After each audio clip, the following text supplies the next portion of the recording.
Welcome and thank you for joining us for the second half hour of The Factor Uncensored. Now, this country has evolved a lot since its start, but do Americans have faith in its future? According to a new survey by the Pew Research Center, at least 2/3 of Americans think the U.S. will be a lot worse along in 2050. Those people believe the economy will go down the drain and the country as a whole will become even more politically divided. I asked my next guest how they feel about it. And our guests are here on The Factor Uncensored tonight. So, Dr. Nick Hardy, let's begin with you in talking about this subject matter. Why are more Americans losing hope? And they were specific to say, not in their families, not in their local communities, but in the country. Yeah, absolutely.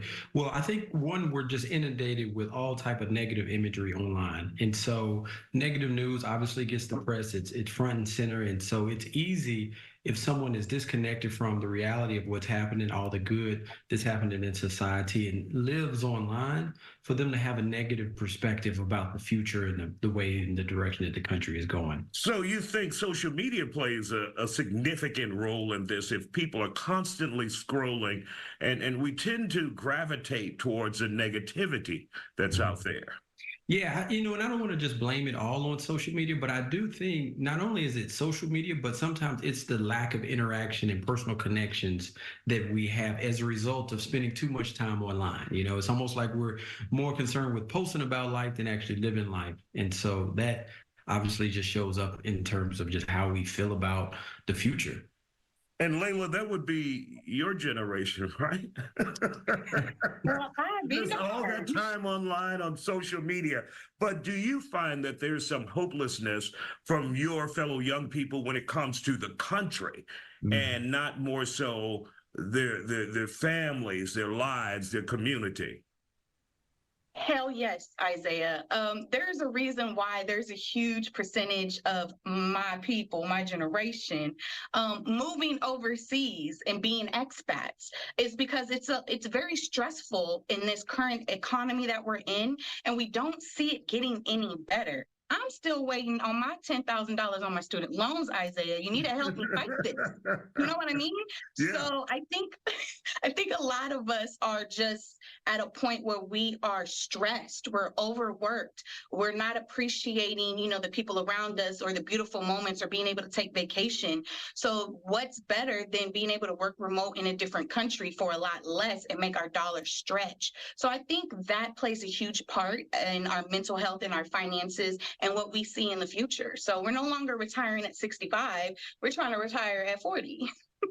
Well, Layla, look, one of the survey also indicated that America remains the #1 destination for people who want to leave their country. But you're saying young people are now wanting to leave this country.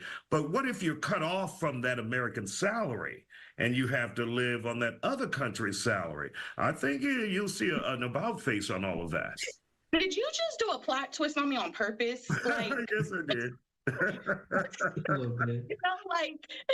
We're trying to, renege the system and trying to get our American dollars for the amount of pay that we are. Now, granted, there are negative effects in that as well, because, I go back and forth to Mexico on vacation and I do talk to locals and I do see how a lot of us moving there, it negatively impacts their situation, gentrification, so to speak.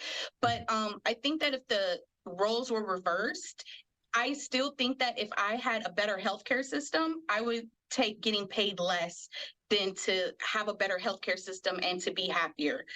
I'll just be honest. I can't believe I'm saying that. But I still want my American dollars, Isaiah, so no more plot twists. All right, gotcha. David Settles, why do you think people are losing hope in this country? Man, there's one of my favorite scriptures, man. Hope deferred makes the heart sick, right? And a promise fulfilled is a tree of life. I really believe that so many of our hopes have been deferred, right? We've been told no countless times again. We've been promised this, we've been promised that by politicians, by, the American dreams. And many of us have, haven't been able to realize some of those hopes. Then it turns into like these mental health cases, right? So, I read the article and it was saying that mental health affects our ability to hope, but I think at some point our ability to hope affects our mental health, right?